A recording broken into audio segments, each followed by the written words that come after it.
The massive doors of the Galactic Council chambers stretched 30 meters high, carved from a single piece of crystalline rock that had been mined from the core of a dead star.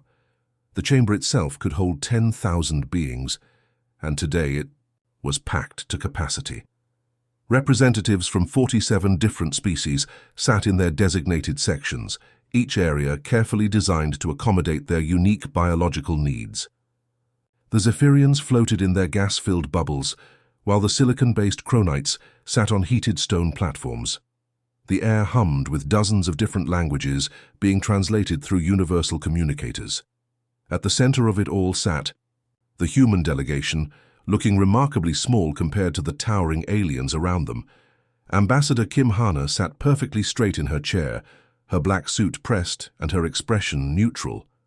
She had been preparing for this moment for months, studying every species represented here, learning their customs, their histories, their fears. To her left sat Lieutenant Park Soo, a young military aide who kept detailed notes on everything being discussed. To her right, Captain Lee Min commanded the small security detail that had accompanied them to this station. For 3 standard months, they had all been living on Kepler Prime, a massive space station built specifically for diplomatic meetings. The station spun slowly in the void between star systems, neutral territory that belonged to no single species. It was beautiful in its own way, with gardens from 100 different worlds and architecture that blended the artistic styles of dozens of civilizations. But beneath that beauty, Kim Hana could feel the tension that had been building for weeks. The negotiations had not been going well. Every day brought new demands from the Council, new restrictions that would be placed on humanity if they wanted to join the galactic community. The other species spoke about humans the way adults might discuss unruly children who needed discipline and guidance. They pointed to humanity's short history in space, their tendency toward conflict, their rapid technological advancement as evidence that they were not ready for full membership. Council Elder Vorthak of the Altarian Empire had been the most vocal critic. His species had controlled large portions of the galaxy for over 2,000 years, and he clearly viewed humanity as a potential threat to that control. The Altarians were tall, thin beings with pale blue skin and 4 arms, and Vorthak used all 4 of those arms dramatically as he spoke, his voice carrying easily across the vast chamber. "The terms are simple and non-negotiable," Vorthak declared, his translator making his words sound cold and mechanical. "Humanity will accept junior membership status in the Galactic Council. You will have a voice in our discussions, but no voting. Rights on major decisions. Your military forces will be disbanded immediately, as we cannot allow an aggressive species to maintain weapons of war. Your expansion beyond your current solar system will cease, and any colonies you establish must be approved by this council first." He paused, letting those words sink in before continuing. "Furthermore, all human technology must be shared freely with the council for evaluation and distribution. We have seen what happens when primitive species develop dangerous weapons too, quickly. The safety of the galaxy depends on careful oversight of such developments." The chamber fell silent after he finished speaking. Kim Hana could feel the eyes of thousands of beings focused on her, waiting for her response. She could hear the quiet whispers of translation devices as species discussed the ultimatum in their native languages.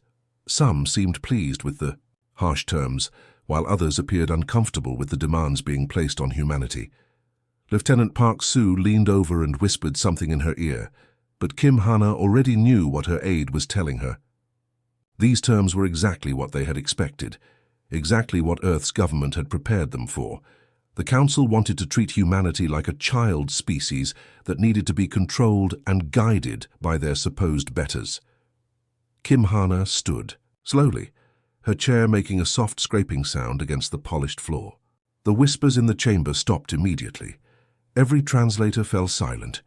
Even the constant hum of the station's life support system seemed to quiet as she reached for the folder containing humanity's prepared response.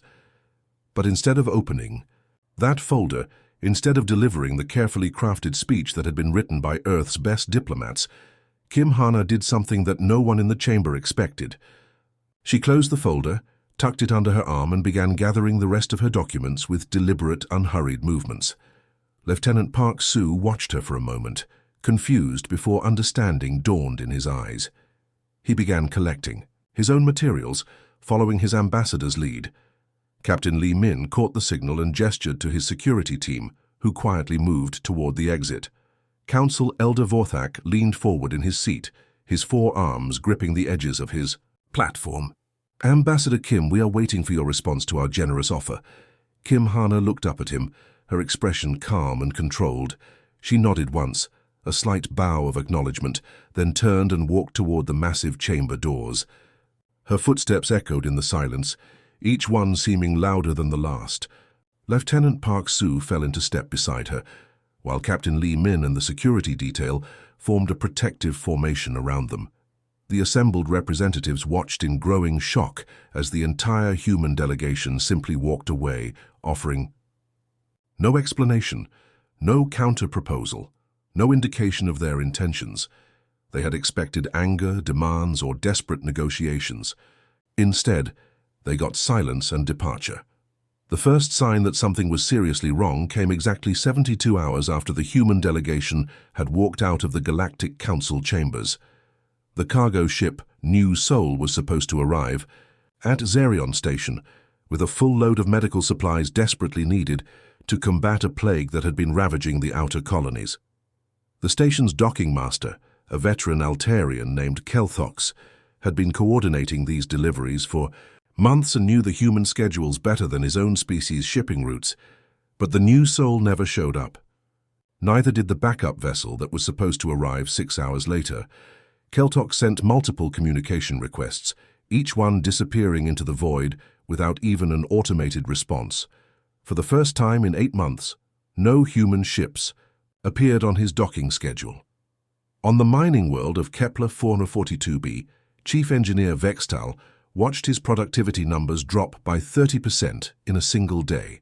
The human technical teams that had been working alongside his people for the past 2 years had simply vanished overnight. Their living quarters were empty, their equipment gone, and their workstations powered down. The complex mining operations that required both alien strength and human ingenuity ground to a halt as his remaining crew struggled to maintain systems they didn't fully understand.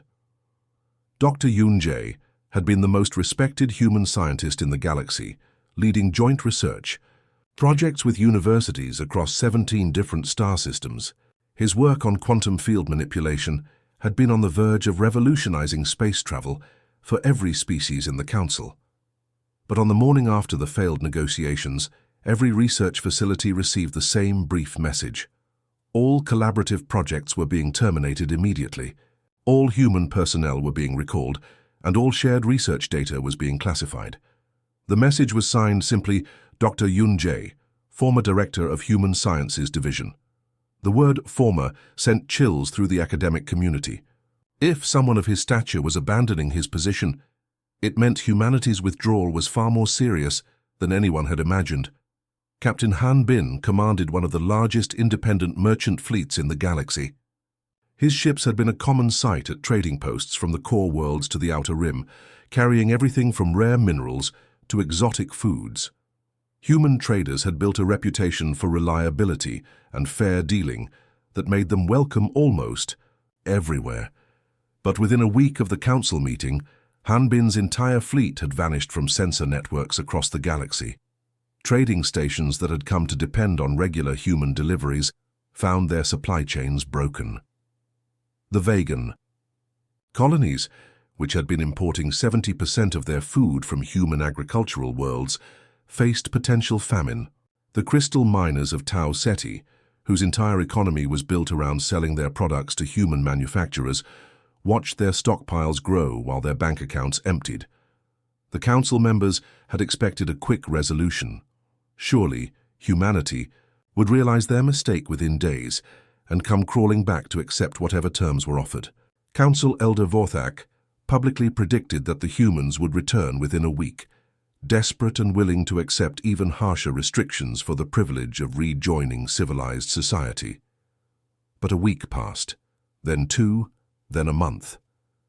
Human, space became completely silent. Diplomatic messages sent to Earth and the human colonies received no response. Trade ships that attempted to enter human territory found their communications jammed and their sensors blocked by some kind of interference field. It was as if an entire species had simply decided to stop existing as far as the rest of the galaxy was concerned. The younger alien species began to whisper among themselves. The Belari, who'd only joined the Council 50 years earlier, remembered their own difficult negotiations and wondered if they had made the right choice in accepting the harsh terms offered to them. The Kythera, still considered newcomers despite having been Council members for over a century, quietly questioned whether the ultimatum given to humanity had been too severe. They were supplying medical aid to half the outer colonies, whispered Ambassador Yextar of the Belari delegation during a private meeting. My own homeworld received human emergency supplies just last month when our harvest failed. What happens to species like ours if the humans never come back? The elder species, those who had controlled the galaxy for millennia, grew increasingly uncomfortable as the weeks stretched on. They had dealt with defiant young species before, but none had ever simply vanished like this. Usually, economic pressure and diplomatic isolation were enough to bring rebellious worlds back to the negotiating table within days. The Altarian military, under pressure from Council Elder Vorthak, sent reconnaissance ships to probe the edges of human space. Every single scout vessel returned with the same report. Human territory was surrounded by some kind of barrier that blocked all sensors and communications. The ships weren't destroyed or turned away. They simply couldn't penetrate whatever technology the humans were using to hide themselves. What made the situation even more unsettling was the complete absence of any explanation. No demands, no counterproposals, no angry declarations of independence. Just silence. It was as if humanity had evaluated the Council's offer, found it unacceptable, and decided that the galaxy wasn't worth dealing with at all. As the second month of silence stretched on, even the most arrogant Council members began to realize they might have made a serious mistake. The galaxy was discovering just how dependent they had become on human innovation, human trade, and human cooperation. And now all of that was gone, leaving behind only questions and a growing sense of unease about what humanity might be planning in the darkness of their self-imposed isolation. The Deep Space Monitoring Station at Rigel 7 had been scanning the void between galaxies for over 300 years. Its massive sensor arrays, built by the combined efforts of 12 different species, could detect objects the size of asteroids from millions of light-years away. But nothing had ever prepared its operators for what they saw on a quiet Tuesday morning, exactly 6 months after humanity had walked away from the negotiations. Sensor technician Velkran of the Zephyrian species was running routine scans when his equipment started picking up readings that made no sense. At first he thought it was a malfunction. The sensors were showing massive objects appearing at the edge of intergalactic space, but the readings were unlike anything in the database. He ran diagnostics 3 times before finally alerting his supervisor.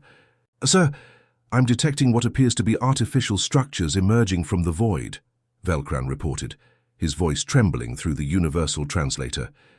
"The energy signatures they're enormous."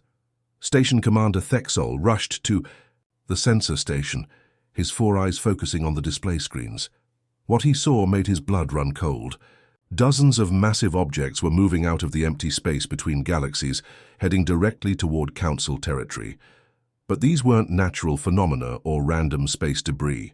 The computer analysis clearly showed artificial construction, organized formations, and energy signatures that indicated advanced propulsion systems. "Get me a priority channel to Council headquarters immediately," Thexol ordered, "and begin detailed scans of those objects. I want to know everything about them." The images that began appearing on screens across the galaxy showed something that defied explanation. The fleet emerging from the void was massive beyond comprehension. Individual ships stretched for kilometers, their sleek designs unlike anything in any known database. But what made them truly terrifying was how they seemed to bend light around themselves, creating strange visual distortions that made them difficult to observe directly. Accompanying the ships were structures that could only be described as mobile cities. These enormous constructions were the size of small moons, covered in thousands of lights, and bristling with technology that no council species could identify. Long-range scans revealed that these weren't just military vessels, but entire civilizations, capable of surviving in the depths of space indefinitely. The council emergency session was called within hours of the first sightings. Representatives from all 47 member species gathered in the chambers where humanity had walked away 6 months earlier. The mood was very different now. Where once there had been arrogance and certainty, now there was fear and confusion. How is this possible? Demanded Council Elder Vorthak, his forearms gesturing wildly at the images displayed on the chamber's main screen. Our intelligence reports indicated that humanity possessed basic space travel capabilities, nothing more. Where did this fleet come from? Before anyone could answer, every communication screen in the chamber flickered to life. The face that appeared was human, but not one that anyone recognized from the previous negotiations. Admiral Choi Dana wore a uniform that looked similar to standard human military dress, but with subtle differences that suggested advanced materials and technology. Her expression was calm, but carried an authority that made even the most powerful. "Council members, pay attention. Members of the Galactic Council," she began, her voice clear and confident. "I am Admiral Choi Dana of the Human Defense Fleet. I believe you have questions about our recent activities." The chamber erupted in confused chatter, but Admiral Choi continued speaking without pause. "6 months ago, your council made humanity an offer. You expected us to accept junior status, disband our military, confine ourselves to our home system, and share our technology freely while receiving nothing in return. You were surprised when we chose to decline your generous terms." Council Elder Vorthak leaned forward in his seat. "Admiral, we demand an explanation for this fleet. Where did these ships come from? What are your intentions?" Admiral Choi's expression remained unchanged. "Our intentions are simple, Elder Vorthak. We wish to have a conversation. As for where this fleet came from, that requires some explanation." The main screen changed to show star charts and exploration routes that extended far beyond known space. While your council was debating humanity's fate, our deep space exploration programs continued their work. Commander Oseung, leading our furthest-ranging survey mission, made a discovery that changed everything we thought we knew about galactic history. The images shifted to show ancient ruins on a dead world orbiting a burned-out star. The structures were clearly artificial, but built on a scale that dwarfed anything the current galactic civilization had achieved. Strange symbols covered massive walls, and partially buried machines suggested technology far beyond anything the Council possessed. Commander O's team discovered the remains of a civilization that existed long before any of our current species achieved spaceflight. Admiral Choi explained. The archaeological evidence tells a fascinating story. This ancient race had developed interstellar travel, established colonies across multiple galaxies, and achieved levels of technology that we are only beginning to understand. The screen showed more ruins, these ones clearly showing signs of violent destruction. But their expansion was halted by an ultimatum from the dominant galactic power of their time. The terms were familiar: accept junior status, disband their military, share their technology, and confine themselves to their home regions. When they refused, they were attacked and scattered. Admiral Choi paused, letting the implications sink in. The survivors of that ancient race fled to the void between galaxies, where they built hidden cities and developed technology specifically designed to remain undetected. They waited and they prepared, and eventually they died out. But their technology remained, along with detailed records of their history and very specific warnings about the patterns of galactic politics. The chamber had fallen completely silent. Every representative was staring at the screen, beginning to understand what they were hearing. Humanity discovered these ruins, studied this technology, and learned from these warnings. While you debated our fate, we were preparing for the possibility that history might repeat itself. The fleet you see before you represents the combined efforts of human engineering and ancient alien technology, built in secret facilities in the deep void where your sensors could never find us. Admiral Choi's image leaned forward slightly. We did not retreat in defeat 6 months ago. We activated contingency plans that had been in development for decades. We hoped we would never need them, but your council's ultimatum made it clear that peaceful coexistence under your terms was impossible. The screen returned to showing the massive fleet, now clearly visible as it approached the outer edge of council space. So now we return, not as supplicants seeking membership, but as equals ready to discuss the future of galactic civilization. We have much to offer, but we will not be bullied or controlled. The question is whether you are ready to have that conversation. The human fleet hung in space like a collection of dark jewels against the starfield, positioned exactly 1 light hour from the nearest council world. It was close enough to be clearly visible on every sensor array in the sector, but far enough away to avoid being seen as an immediate threat. The formation was perfect, disciplined, and completely unlike the chaotic arrangements that most species used when moving large numbers of ships. Admiral Choi Dana stood on the bridge of her flagship, watching the tactical displays that showed Council military movements throughout the region. As expected, their appearance had triggered massive mobilization efforts. Fleets that had been scattered across dozens of star systems were now converging on their position, creating the largest military build-up the galaxy had seen in centuries. "Admiral, we're receiving over 300 communication requests," reported Communications Officer Kim Tae. Everything from formal diplomatic channels to direct military challenges. Council Elder Vorthak is demanding an immediate withdrawal, and the Altarian Fleet Commander is requesting permission to engage. Admiral Choi nodded calmly. "Ignore all military communications for now. Send a single response to the diplomatic channels. Humanity seeks peaceful dialogue and will demonstrate our commitment to non-aggression through actions rather than words." The message was intentionally simple, but every word had been carefully chosen.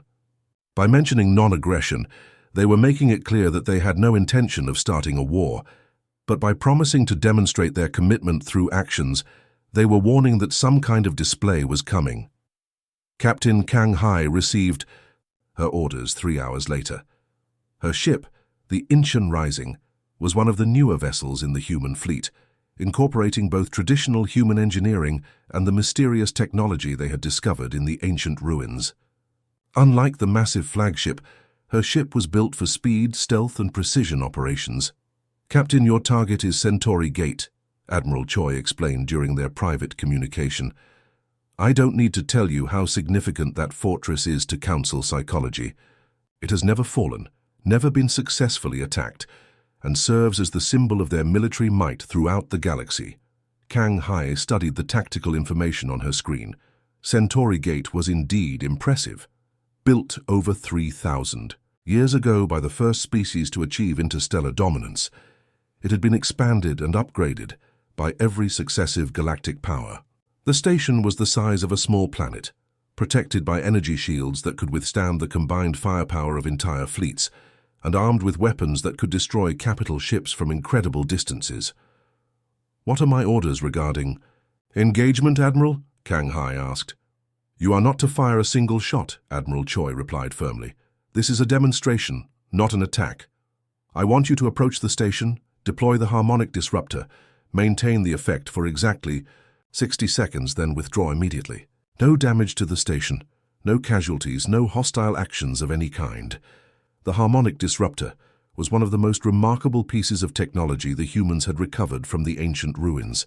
Instead of using brute force to overcome enemy defenses, it analyzed the specific energy frequencies used by defensive systems and generated precisely tuned interference patterns. The result was that even the most powerful shields would simply stop working.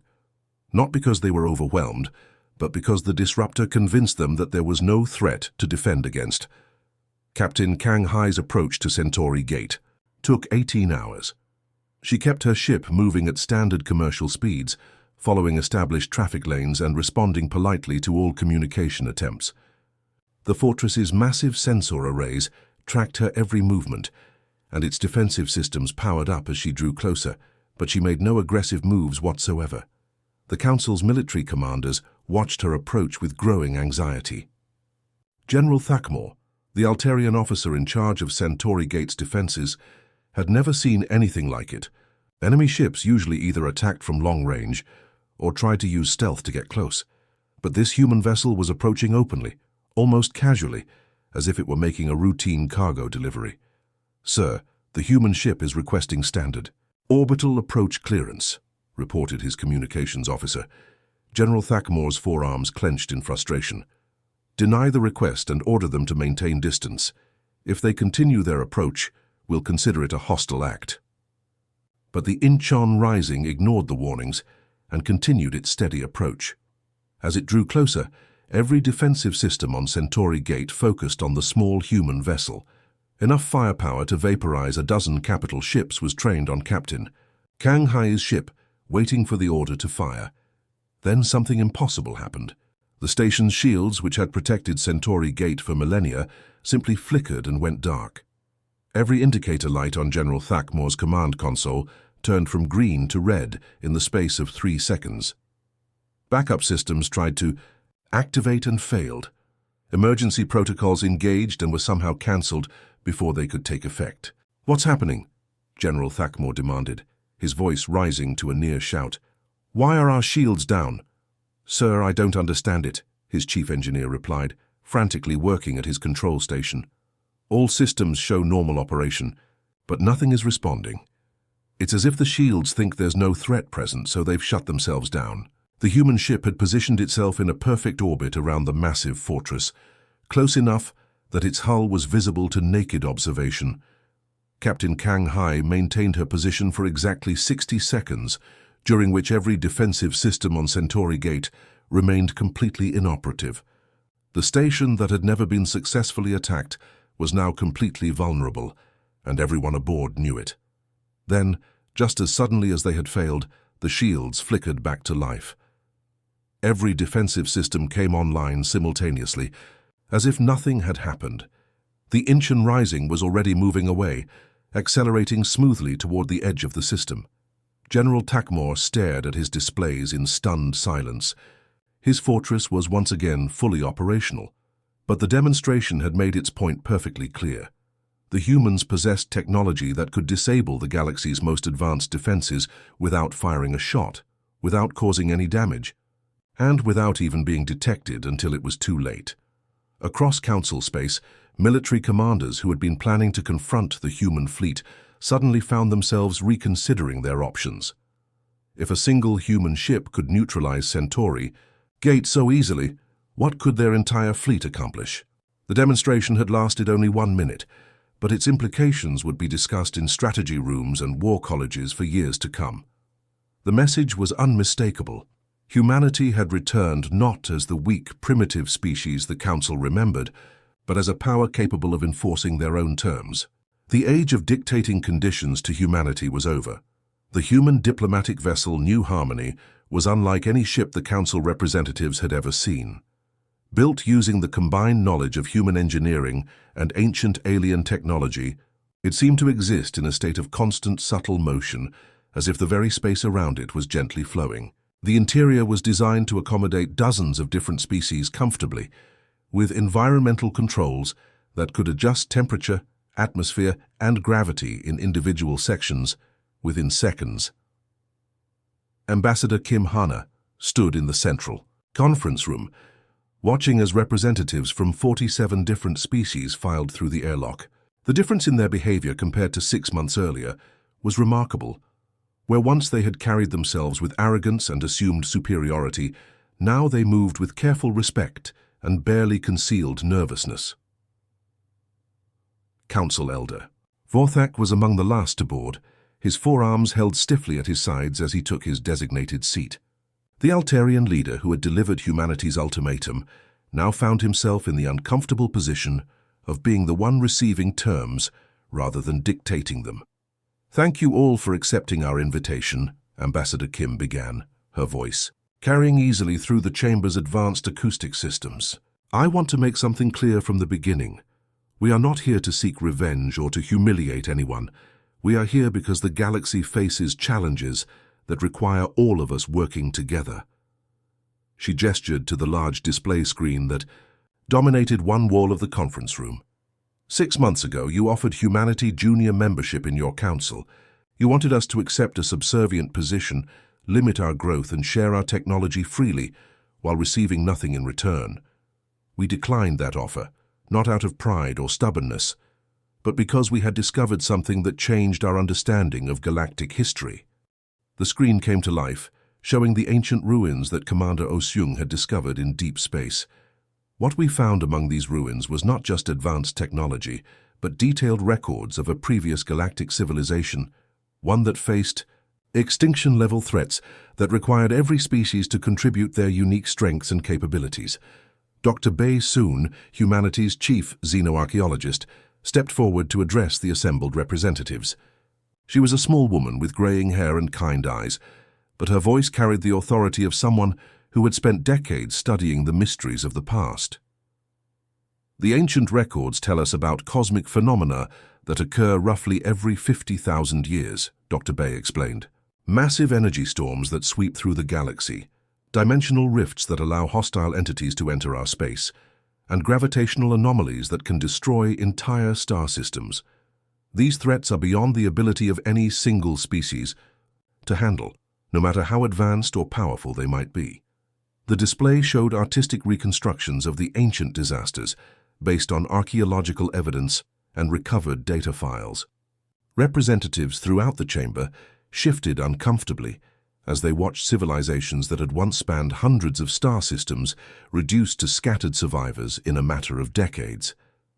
The previous galactic government faced these threats, using a hierarchical system similar to your current council, Dr. Bae continued. Dominant species made decisions while junior members followed orders. The result was catastrophic. Critical information was ignored because it came from lesser species. Resources were misallocated because decision-makers didn't understand local conditions. Entire regions were abandoned because they weren't considered strategically important. By the ruling powers, Council Elder Vorthak interrupted, his translator making his voice sound harsh and defensive. You're suggesting that our system of government is fundamentally flawed based on ancient history that may not even be accurate.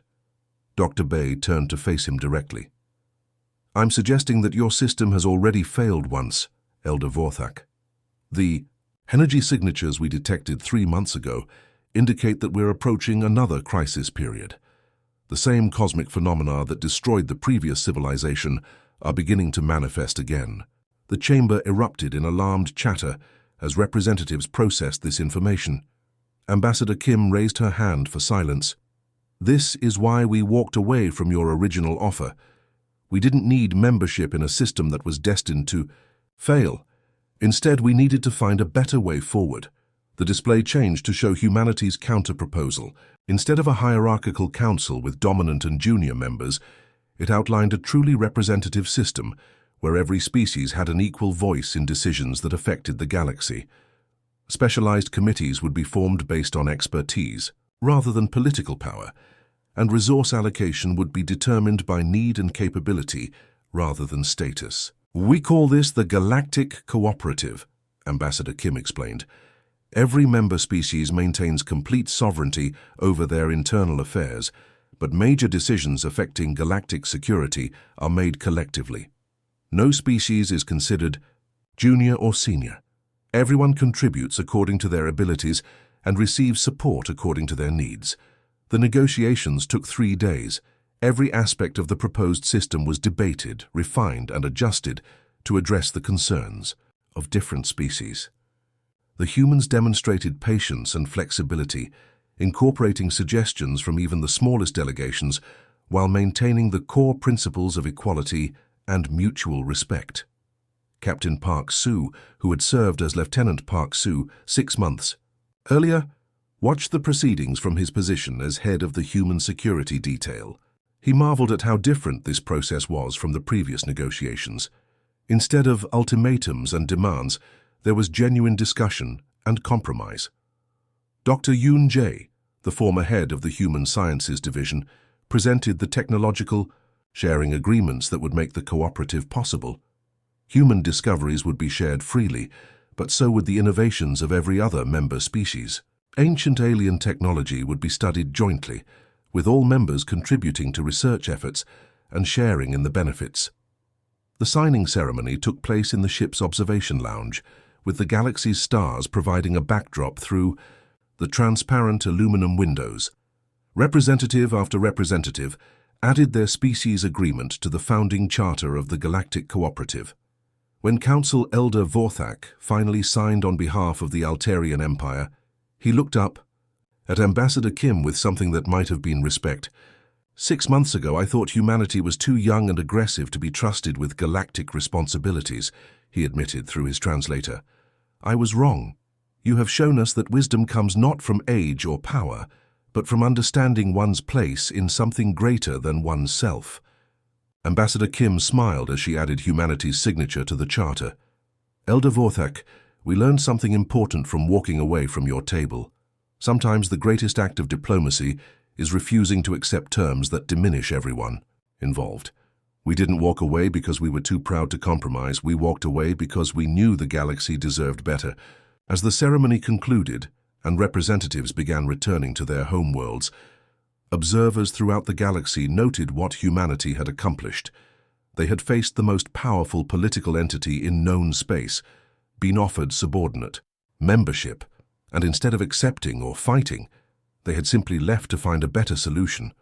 They returned not as conquerors or supplicants, but as equals who understood their own worth and refused to compromise their principles for the mere privilege of belonging to someone else's system. The age of galactic hierarchy was over. The age of cooperation had begun,